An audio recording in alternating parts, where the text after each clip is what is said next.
Hello everyone, agriculture के video series में आपका स्वागत है। मैं एग्रीकल्चरल प्रोडक्ट का नाम बोलूँगा, आपको उसका टेम्परेचर और रेनफॉल बताना है। कॉटन कॉटन का रेनफॉल होता है 1500 से 2000 mm, 1500 टू 2000 mm मिलीमीटर्स में। और टेम्परेचर रिक्वायरमेंट इसकी होती है 25 से 35 डिग्री सेल्सियस, 25 से 35 डिग्री सेल्सियस। कॉटन का रेनफॉल रिक्वायरमेंट क्या है? 1500 टू 2000 mm, और टेम्परेचर रिक्वायरमेंट है 25 से 35 डिग्री सेल्सियस। फ्लैक्स का रेनफॉल है 600 टू 800 मिलीमीटर, और टेम्परेचर है 5 टू 18 डिग्री सेल्सियस। फ्लैक्स का रेनफॉल है 600 टू 800 mm, और temperature is 5 to 18 degree Celsius. Sugar beet का रेनफॉल है 500 टू 600 mm, और temperature is 18 to 22 degree Celsius. और जूट का रेनफॉल है 500 to 1000 mm, temperature is 18 to 22 degree Celsius. अब देखो, इतना कॉम्प्लिकेटेड बहुत सारे डेटा हैं, इसको याद कैसे रखेंगे? देखिए, आपको पता है कि थोड़ा कनेक्शन बनाते हैं। जैसे जूट है ना, और शुगर बीट है। जूट है और शुगर बीट है, तो जूट और शुगर बीट का टेम्परेचर सेम है, 18 टू 22 डिग्री सेल्सियस। और रेनफॉल शुगर बीट का 500 से 600, और जूट का 500 टू 1000 mm। फ्लैक्स का 600 से 800 mm, और टेम्परेचर है 5 to 18 degree Celsius. Cotton rainfall is 1500 to 2000 mm, और टेम्परेचर 25 टू 35 डिग्री सेल्सियस। तो आपको याद रखने का सिर्फ एक ही तरीका है, इसको रैंडमली पूछा पूछी करने से। मतलब रैंडमली आपके कानों में इसको वॉइस जानी चाहिए, सुनने आना चाहिए। तो जो मैं आपको ऑडियो रिकॉर्ड करके दे रहा हूँ, इसको मल्टीपल टाइम्स आप सुनते रहोगे, ऑटोमेटिकली आपके ब्रेन में फीड हो जाएगा। कोई भी चीज़ एक स्ट्रेच में याद नहीं होती है, उसको आप मल्टीपली चंक्स में याद कीजिए। तो याद कराने की जिम्मेदारी मेरी है, आपको बस इतना ही करना है। वीडियो को डाउनलोड करना है पॉडकास्ट की तरह, और कान में ईयरफोन लगा करके फुल वॉल्यूम में 2x स्पीड में सुनते रहना है मल्टीपल टाइम्स। एक बार वीडियो ख़त्म हो गई, फिर से रिप्ले कर दीजिए, फिर से रिप्ले कर दीजिए, सुनते रहिए सुनते रहिए। सब कुछ आपके परमानेंट मेमोरी में चला जाएगा, यकीन मानिए, ये मेरी गारंटी है। Is organic farming eco friendly? क्या ऑर्गेनिक फार्मिंग इको फ्रेंडली होता है? Yes, of course. Insect resistant transgenic cotton has been produced by inserting Bt gene, and the Bt gene is derived from the bacterium.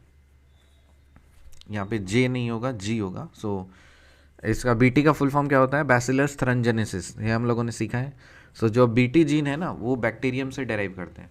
सो जो insect resistant transgenic cotton है ना, वो produce कैसे किया जाता है? उसमें हम लोग Bt जीन घुसा देते हैं, और Bt जीन एक बैक्टीरिया से निकलता है, derived from bacterium. In Australia cattle rearing is done more for meat than for milk. क्या ये बात सही है? ऑस्ट्रेलिया में ऑब्वियसली नॉनवेज कंट्री है, तो वहाँ पे कैटल रियरिंग किसके लिए होता है? मीट के लिए होता है, ना कि दूध के लिए। एग्रीकल्चरल प्रोडक्ट मैं बोलूँगा, आपको टेम्परेचर और रेनफॉल बताना है। कॉटन का रेनफॉल कितना रिक्वायरमेंट है? 1500 से 2000 mm, और टेम्परेचर है 25 टू 35 डिग्री सेल्सियस। क्या ऑर्गेनिक फार्मिंग इको फ्रेंडली है? हाँ है। इंसेक्ट रेजिस्टेंट ट्रांसजेनिक कॉटन को हम लोग कैसे प्रोड्यूस करते हैं? क्या घुसाना पड़ता है, उसको क्या इंसर्ट करना पड़ता है? Bt gene. और Bt जीन को कैसे डेराइव करते हैं हम लोग? बैक्टीरियम से। ऑस्ट्रेलिया में जो कैटल रियरिंग होती है, वो मीट के लिए होती है या मिल्क के लिए होती है? मीट के लिए होती है। The high density of population in the Nile valley and the islands of Java is primarily due to, देखो, नाइल वैली और Java, islands of Java, Nile valley और आइलैंड्स ऑफ जावा, यहाँ पे पॉपुलेशन डेंसिटी काफ़ी high है। क्यों? क्योंकि यहाँ पे इंटेंसिव एग्रीकल्चर होता है। So that high density of population in the Nile valley and the islands of Java is primarily due to intensive agriculture. High density of population in the Nile valley and the islands of Java is primarily due to intensive agriculture. About 90% of the area under pulses in India is rain fed. क्या ये बात सही है? हाँ, बिल्कुल सही है। So this statement is true. 90% of the area है ना under pulses in India is rain fade. जो दाल उगता है भारत में, उसमें से जितने भी दाल उगते हैं, उसमें से 90% जो है ना, वो रेन फेड इरीगेशन से होता है, रेन फेड एग्रीकल्चर से होता है। So this statement is true. Hybrid variety of wheat is produced by ICAR।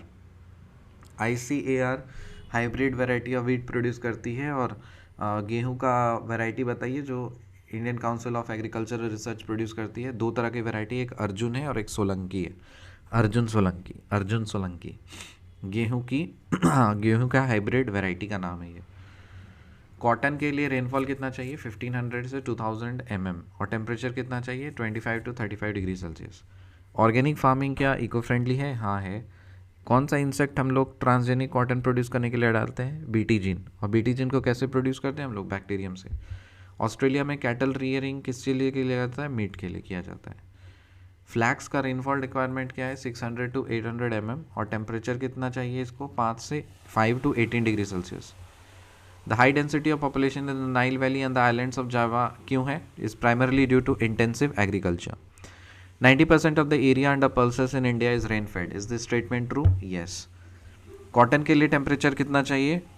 25 to 35 degree Celsius. और कॉटन के लिए रेनफॉल कितना चाहिए? 1500 to 2000 mm।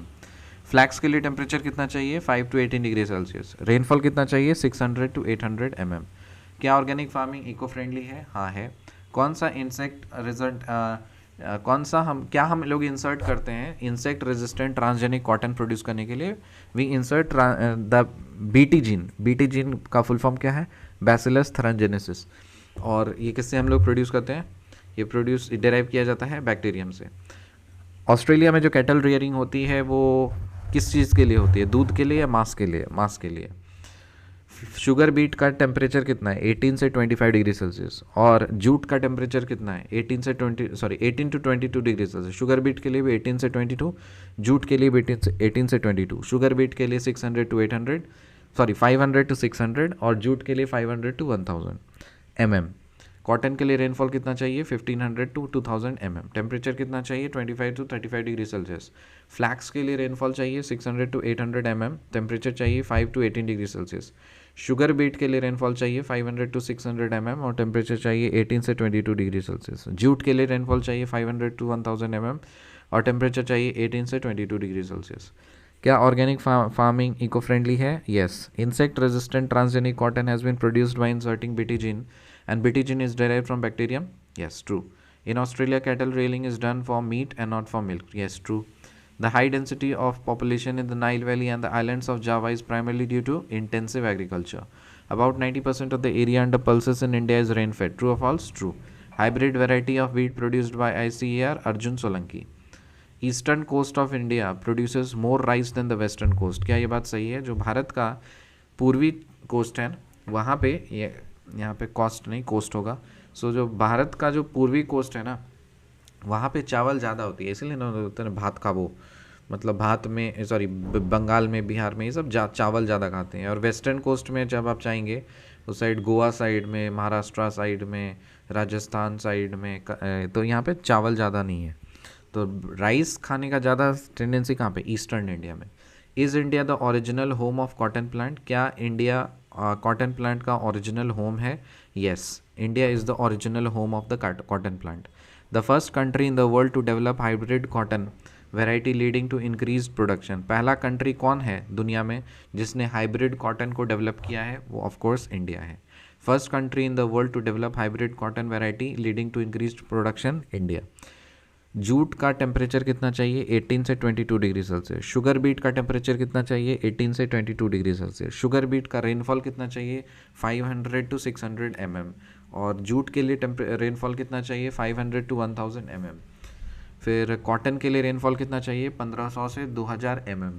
और टेम्परेचर कितना चाहिए? 25 से 35 डिग्री सेल्सियस। और फ्लैक्स के लिए टेम्परेचर कितना चाहिए? 5 से 18 डिग्री सेल्सियस। और रेनफॉल कितना चाहिए? 600 to 800 mm। Is India the original home of the cotton plant? Yes. Eastern coast of India produces more rice than the western coast. True. Hybrid variety of wheat produced by ICAR Arjun Solanki. About 90% of the area under pulses in India is rain-fed. True or false? True. The high density of population in the Nile Valley and the islands of Java is primarily due to intensive agriculture. In Australia, cattle rearing is done more for meat than for milk. True. Insect-resistant transgenic cotton has been produced by inserting BT gene. The BT gene का full form क्या है? Bacillus thuringiensis, and it is derived from bacterium. Is organic farming eco-friendly? Yes. Cotton का temperature कितना चाहिए? 25 to 35 degree Celsius. Rainfall कितना चाहिए? 1500 to 2000 mm। Flex के लिए टेम्परेचर कितना चाहिए 5 to 18 डिग्री सेल्सियस। रेनफॉल कितना चाहिए 600 to 800 mm। शुगर बीट के लिए रेनफॉल कितना चाहिए 500 to 600 mm। टेम्परेचर कितना चाहिए 18 से 22 डिग्री सेल्सियस। जूट के लिए रेनफॉल कितना चाहिए 500 to 1000 mm और टेम्परेचर कितना चाहिए 18 से 22 डिग्री सेल्सियस। मिलते हैं आपसे अगले वीडियो में, तब तक के लिए बाय।